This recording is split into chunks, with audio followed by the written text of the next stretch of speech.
What the hell? Well, we've managed to mess the last one up.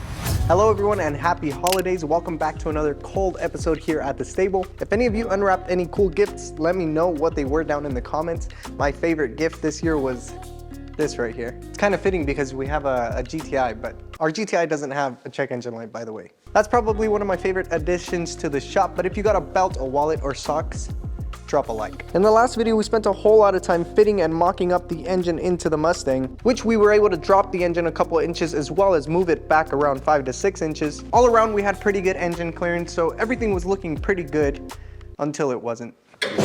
Oh! Oh! We managed to break one of the engine mount tabs while we were pulling the engine out. It wasn't entirely my fault, even though it was. With the way that the engine mounts were welded on, the engine had to come directly upwards, but since the bell housing was hitting the firewall, it pushed itself forward, breaking the tab. Huge shout out to everybody who commented suggestions on how to get around that issue. It really feels like you guys are here building the car with me. My original thought was to unbolt the engine mount from the block, bolt it to the brackets themselves, and then lower the engine onto that bracket. But then you guys suggested something that just made so much more sense, which was to move this front bracket forward 1/2 inch and then use a 1/2 inch spacer to fill in that gap. That way, during install and removal of the engine, we could remove that spacer and we'd have 1/2 inch of play, therefore we won't break another bracket. That, in my head, was the perfect solution to our issue, but of course, it's not that simple. Because moving this tab forward 1/2 inch would put us directly on these welds, and I definitely don't want to be welding on top of the welds. Looks like we'd have to go a little bit over 1/2 inch, being probably around 3/4 inch in order to be on this shock tower. But this is where it gets really weird. The passenger side tabs, as you know, is super close to this shock tower and the cross member. But the driver's side, on the other hand, has a lot more clearance, about 1 inch to 1.5 inches. I'm not too sure why they are offset in this way, with the passenger side being closer and the driver's side being further. There could be a couple reasons for that. One being that my measurements were just off when I was welding in the engine. 2 being that there's some discrepancies with the motor mounts, which I'll get back to in a sec. 3 being that this car was crashed before, so that might be throwing our measurements off as well. I know that this car was hit before on this passenger side. That's why this is kind of crumpled in. Also, take a look at our Patreon quarter here. Looks pretty damn neat. I think I might do some more along this when we get more Patreons. Off topic, but check out these cool wheels that my buddy Abel brought so we can roll this car around. The backside of the wheel hits the leaf spring before we can even get the studs through the wheel. Well, that gave us a good lesson in offset and wheel backspacing. I think I might just throw them in the front. I'm sure they'll fit there. Anyway, back to the motor mounts. In terms of the motor mount discrepancies, I did notice some differences measuring from this structure point right here to where the bolt lies. We're in right around 3.5 to 3.25, whereas the driver's side measures in right at 4 inch, which makes sense as to why this assembly is pushed further backwards. So the tab differences could be due to one of those reasons, or it could be due to all of those reasons, but regardless, we're just gonna keep on keeping on. So let's remove what we've already broken.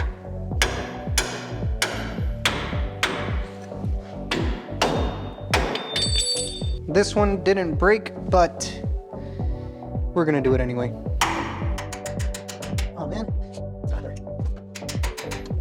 All right, so I've made the decision of moving this front tab 3/4 inch, which will place us somewhere along right here on this shock tower.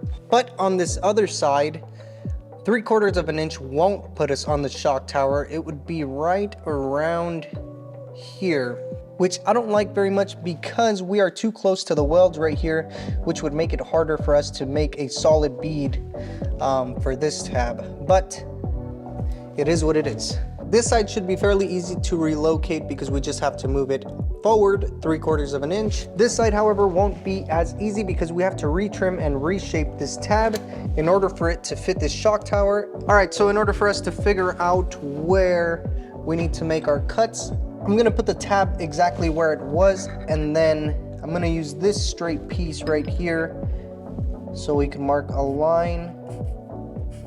So we need to cut out about 1/4 inch from here. All right, so this right here is basically the shape of our shock tower that we're trying to notch out. Let's see how this fits. Probably cut way too much off of the top. I'm going to use the engine mount in order to properly line up the other tab to make sure we're still in the same place, but we need a 3/4 inch spacer. Wow, would you look at that? The rack and pinion coincidentally has a 3/4 inch spacer that we're gonna borrow.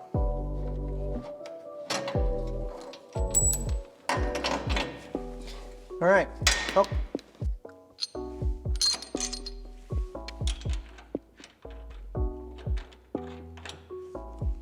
Okay, I mean, it doesn't look too bad.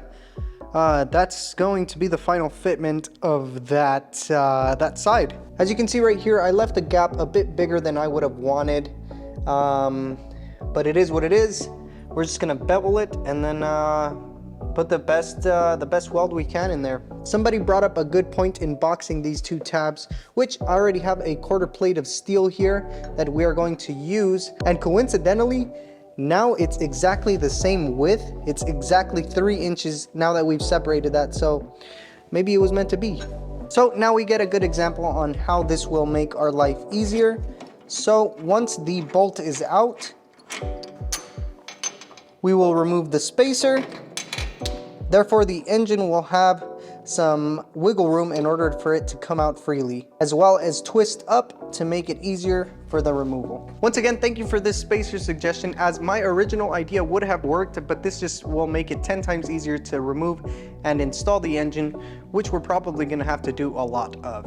I'm gonna take off some of the boogers that are left from the old tacks, as well as put a new beveled edge on this new cut that we made.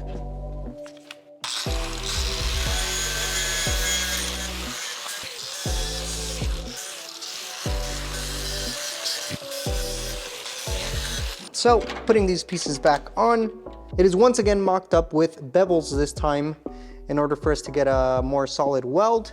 So, time for tacks again. Oh, also, we have a gift here from one of our sponsors. We'll open it up together in a bit. I'm actually very excited to open that box, but let's get some work done first. All right, let's start mounting some metal. Once again, I am only going to tack it so we can double check everything and then go about our day.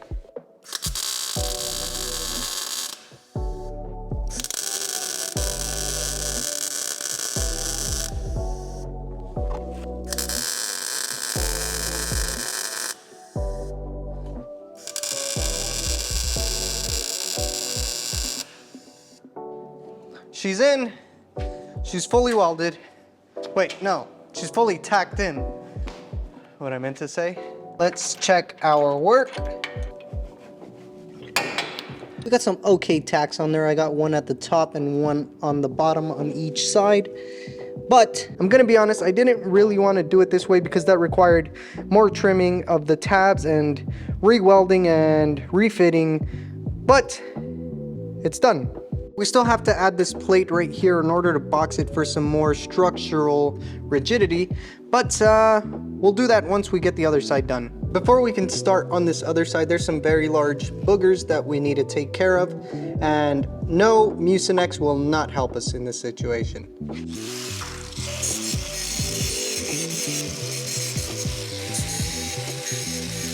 We have one more booger that we need to remove. All right, so back on this other side, we're going to do the same thing. I am not liking the very tiny gap right here. That's gonna make it pretty hard to get into that bevel and weld it the way I would want to. We could grind away some of this weld, but I don't wanna do that either. I'm just gonna see how well I can weld it in there. No other choice now. We're just gonna send it. If we ruin it, whoa, I just noticed my ground strap is broken. How is it even welding? I guess. Alrighty folks, let's get this party started.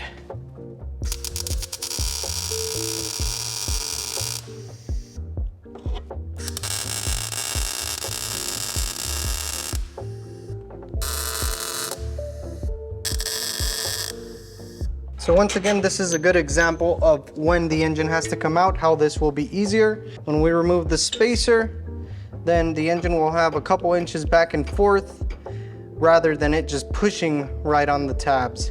All right, they're relocated. Before we continue, let's see what our good friends at Knipex sent us.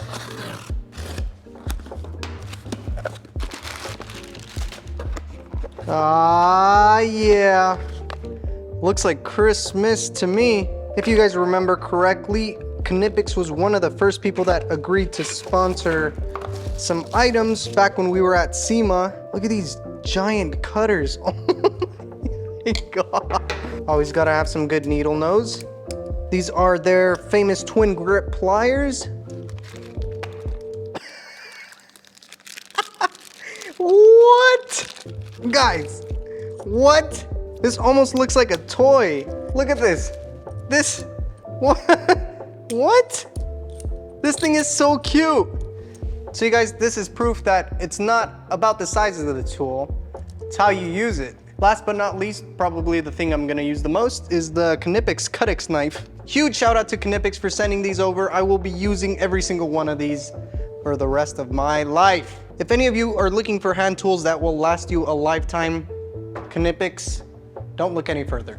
These are of course made in Germany. The quality definitely does show. All right, so both of the tabs have now been welded 3/4 of an inch further forward than they were before. So back on our tabs here, we have a gap of 2.5 inches, and we want to keep this gap. Once we run a solid bead, there's a chance that these tabs will warp one way or another. So in order to keep that from happening, I have a 3/4 inch spacer, another 3/4 inch spacer, so that in total gives us 1.5. And then I have a 1 inch spacer that put together give us a total width of 2.5. So this is gonna keep our tabs lined up as we run a full bead of weld on there. All right, let's just jump right into it. I have pretty good torch clearance here, so I think I could get a good weld. Yeah, let's just do it. Feel free to judge my welds, as I'm sure some of you are already going to do so.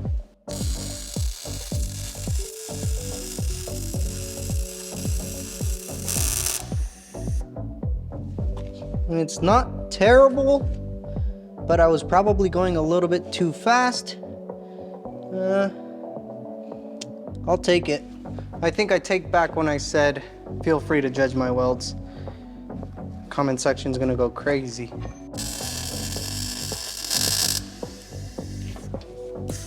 Oh no! I was doing pretty good, and I ran out of wire. God, this thing's running out of wire while I'm running out of patience. What the? Okay. Do what you wanna do. Not to worry though. I knew this day would come.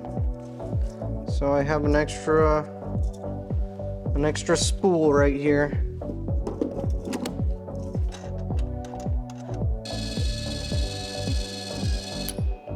There it is. All right, let's continue.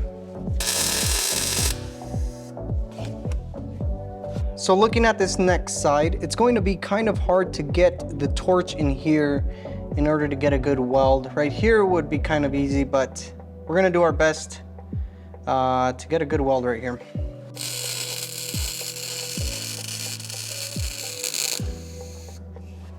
All right, for not being able to see, that's not too bad.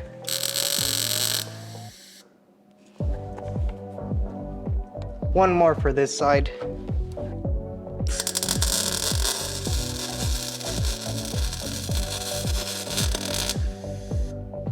On to the next side we go.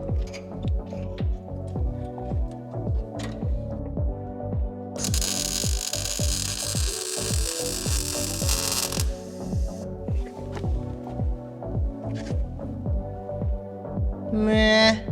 Welds look a little droopy, but it's all right. This side right here is gonna suck. There's almost no clearance.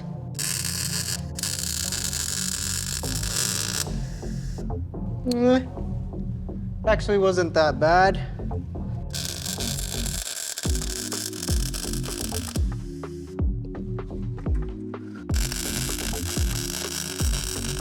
Man, my welds are all over the place today. I just can't seem to find the groove. Okay, so we have those tabs now fully welded in. All that's left to do now to finish these motor mounts is to add a reinforcement plate, which should be easy, right? Wrong. So coincidentally, this plate is the exact same width as the tabs are right now. It fits exactly flush on either side. This plate is 3 inches and the gap between the outer edges is 3 inches as well. So you would think, let's just weld this directly onto the tabs as it is already a perfect fit. But the issue with that is that our itty bitty welder will only do a surface weld at best with this thickness of metal. So instead of welding it directly flush to the tab like this, I want to have it a little bit off right here where we can have pretty good penetration on both materials. And I'm no engineer, but I think this will be the best solution for us. The next thing to think about is if I want to weld this plate up to this frame, we have this shock tower in the way, so we're gonna have to notch this plate in order to have a flush fit against the frame. And the last thing to think about before we reinforce these mounts is when we weld this plate, we also want to have good clearance for the engine mount to come straight up. So therefore the plate will have to sit somewhere up here in order for the engine mount to come out straight, which the whole reason we were doing this is for the ease of the engine removal and installation. So we definitely have to think about that. Hopefully I didn't lose you there, but that's just the issues with the passenger side. We're going to take it step by step before moving on to the driver's side, which is a whole other story. The next step is figuring out the measurement in order to leave enough room for this engine mount to just slide up. So if we measure from the inside of the hole to the outside diameter, we're right about 1/2 inch. So if we just reverse that measurement onto here, 1/2 inch, leave us somewhere right there. Therefore, this line marks where the end of our reinforcement plate has to be in order for us to properly clear this engine mount. From this line to the frame, we're roughly at about 2 inches and 1/8. So just to recap, we have a gap of 2.5 inches, a slope of 2 1/8. All right, so once again, we're going to be using CAD to help us out. And if we remember our measurements correctly, 2.5 inches. Was it 2 1/8 or 2 1/4? I think it was 2 1/8. Okay, so with our template in place, it's looking pretty good. We are right at the line where we need it to stop, but now we need to notch this corner in order for it to fit around this shock tower. So I cut out 1/4 by 1/4 inch off of this corner, and let's see if it'll fit. Taking a look at our reinforcement cardboard right here, it's looking pretty good. I probably cut too much right here, but we can fix that later. It looks like I can extend this piece downwards a little bit more, because once I have the mount in, if it slides directly up, we still have about 1/4 inch gap here. So our up and down measurement measured in at 2 1/8, I think we're gonna extend it by 1/4 inch just to fill in that gap. And if 2 1/4 inch is too much, then we can shave it down.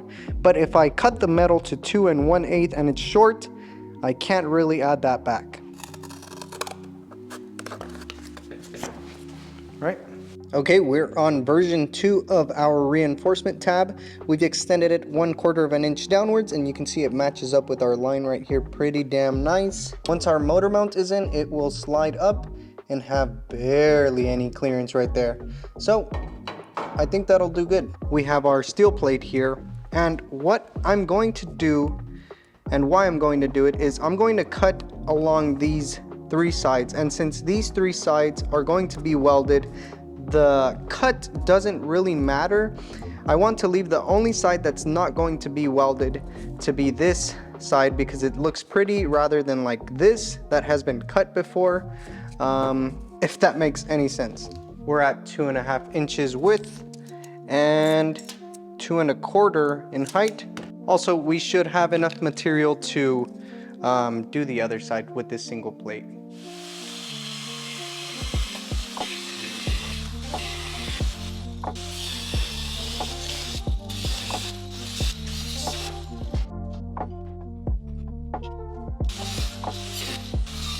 All right, rough cut has been made, so we're gonna test the fitment, but we never get things right on the first time on this channel, so we need a little bit more trimming on this side.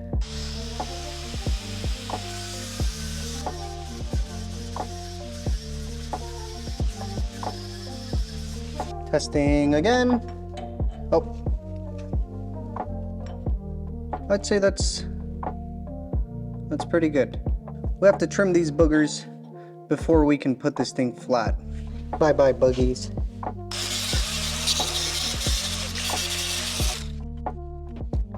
Looks pretty good to me.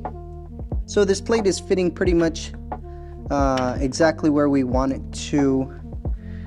We just need to lay some tacks down. This gap up here, I made it bigger than I would have liked, but it is what it is. We're gonna roll with it. I'm just gonna go ahead and clean up the metal so we're not welding on rust, and then throw some tacks on there.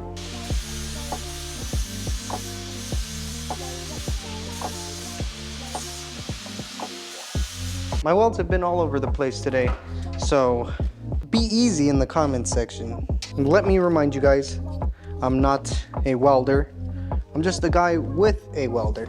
So I don't have a good assortment of magnets, so we're just gonna hold it by hand and pray we don't burn ourselves.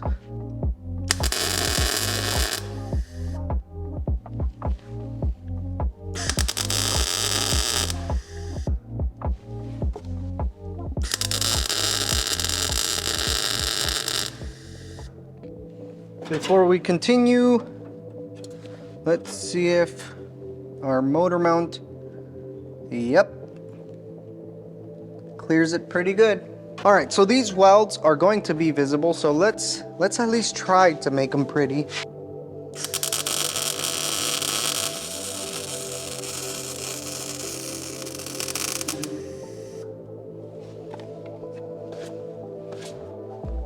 Nah.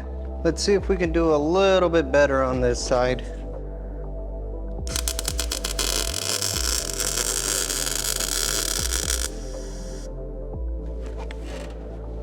All right, that one was definitely better than the first one.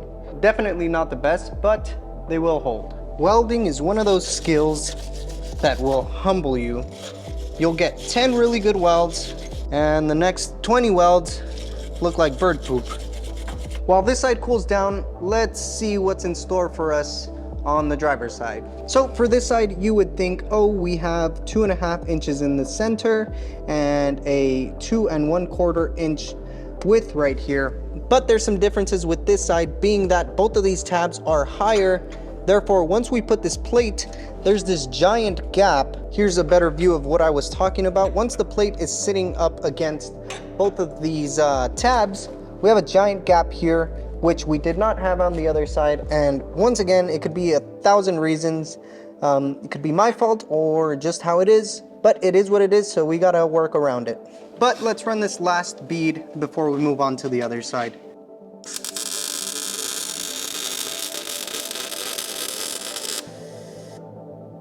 Yeah, finally a freaking good one. It was about time I got a good looking one. I was about to list the welder on Marketplace. Also, I should probably paint some of this stuff soon because I'm noticing some surface rust starting to form on all of these parts. So, yeah. All right, so turning our attention 180 degrees, this side is going to be a little tricky because this plate in itself has to drop about 1/4 inch in order for us to weld it flush to the frame. We could just make this 2.5 inches and drop it enough where it will be flush with the frame, but then that leaves us with the problem of welding two surfaces that are exactly flush, which is not what we did on the last side, so we're not going to do it on this side. So I think the solution is going to be to grind this down until it is flush in a level plane to the frame. So with the previous template, this gives us a pretty good idea of where we need to be. Again, this isn't exact science. There is no how-to on how to do this exactly for this exact application. So we're kind of just winging it. So we already know what size the reinforcement plate has to be. So we're just gonna go ahead and cut it now. Hi-ya! There we go. Ah, it's still hot. I guess my only option now is to grab it with my New Knipex pliers. Yeah. Back to this side. Oh yeah. And I was ready to make a joke about it not fitting. We're looking pretty damn good there. All right, let's go ahead and knock these down a peg.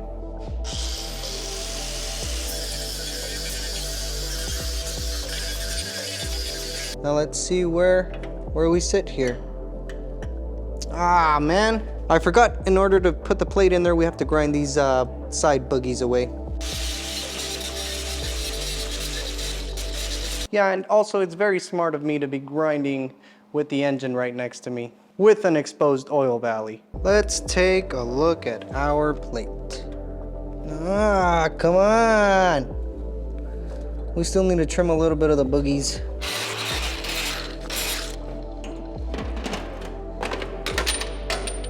That is where we want to be. We have now eliminated the gap that was here before, so we're looking pretty damn good. Let's just clean this up, and then we'll throw some tacks on there. Okay, looks pretty good. We're gonna go ahead and pepperoni this thing by hand.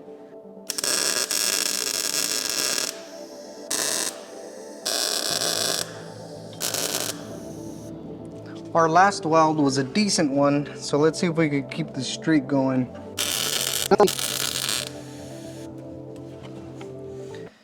Yeah!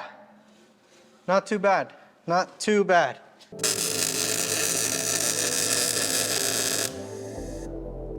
Why couldn't I do this on the other side? This one was not bad at all. See what I mean?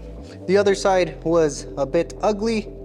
This one came out pretty good. I don't even think I had to hit it with the grinder. We just have one weld left here, but we're gonna let it cool down a bit before we do it. While that cools off, if you guys wanna support the channel, there is an easy and free way of doing so. If you guys just hit like and subscribe, it helps us out a ton. But if you guys want to help out the channel a little bit further, the link to our Patreon is right here, as well as the description. Within the Patreon, you could get an inside scoop of what we're doing on a day-to-day basis, as well as just chat with the small community we have going on there. With that being said, let's get back to welding. All right, we have one more before we could put the engine back in. Let's not mess it up.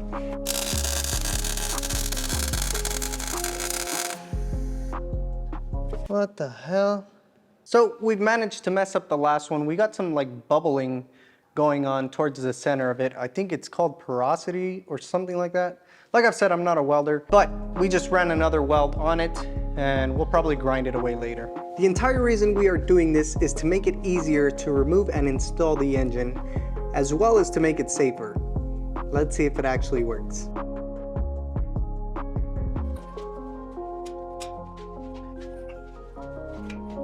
The engine hoist is hitting on the cross member because the tire's low.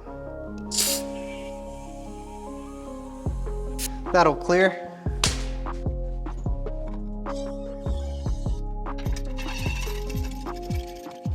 All right, this is the moment of truth. Those brackets are final, welded in, they're permanent, they're not coming off. I can't move them or readjust them. So the engine better be in the location that we want it to be.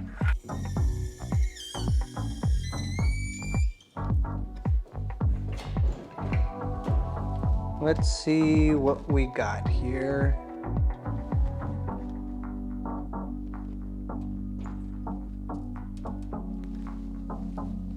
Let's run our spacer. I know one of you guys told me to put a washer so I could have an extra bit of clearance, and I probably should have listened.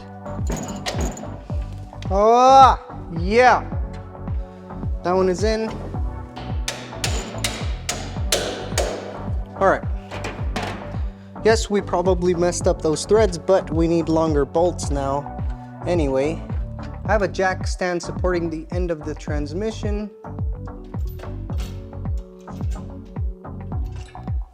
There it is. There it is, ladies and gents. That is in, and that's in its final resting place. This is where it's going to live for the rest of its life. The mounts were pretty successful. We had more than enough clearance to take the motor mount out without it hitting the bracket itself. It is sitting very low and very far back. And we didn't have any sag on the motor mounts, causing the oil pan to hit the cross member, so that's good. Just look how far back it is. All of this room to throw a nice cooling radiator and a giant electric fan. Safe to say that they're solid. All right, the engine is in. If I were to do it again, I would definitely add those extra washers to help us with that little bit of clearance so we don't have to jam those spacers in there. I should have listened, but it slipped my mind. Huge thanks to everybody who has commented and contributed to this build with tips and suggestions. Together, we are going to build an amazing car.